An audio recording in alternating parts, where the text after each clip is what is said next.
আমরা হুন্ডিতে টাকা পাঠালেই 12 বছরের জেল দেবে। প্রবাসী ভাইরা তোমরা সব শোনো, আমি একজন প্রবাসী। তো একটা আইনজীবী কইছে যে 12 বছরের জেল দেবে হুন্ডিতে টাকা পাঠালে। তো এই সংবাদটা আগে শুনে আসি, তারপর কথা বলছি আমি। আইনজীবীরা বলছেন, হুন্ডি বা অবৈধ পথে টাকা পাঠানোর প্রমাণ পেলে কারাদণ্ড হতে পারে 12 বছর পর্যন্ত। क्या बोला तूने?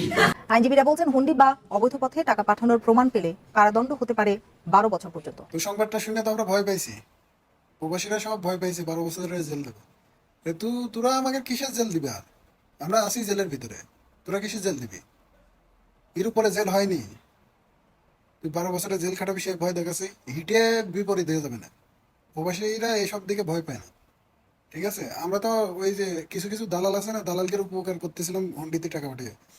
আর হুন্ডিতেও টাকা পাঠাবো না, টাকাই পাঠাবো না বাংলাদেশে আর।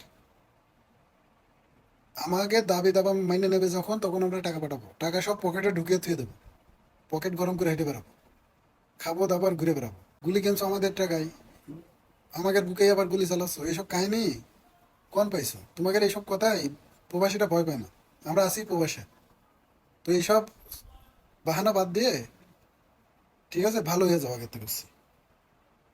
আর এই যে হুন্ডিতে টাকা পাঠানো বন্ধ করলাম, ওই যে কিছু কিছু নেতা কুতা আছে না, বাংলাদেশেতে টাকা নিয়ে পলাতে পারবো না, হুন্ডিতে টাকা পাঠানো বন্ধ করলে। এই কথা মনে রাখবা। সমস্যা হয় যে কিছু কিছু লোকজন পলাইছিল না, যে সংবাদে শুনলাম, সব পলাইছিল। ইকেন যাচ্ছে, উকেন যাচ্ছে, আমেরিকায় যাচ্ছে, ঝামেলার সময় সব পলাইছিল। এরা কোন কোটি টাকা নিয়ে পলাইছিল? এই হুন্ডি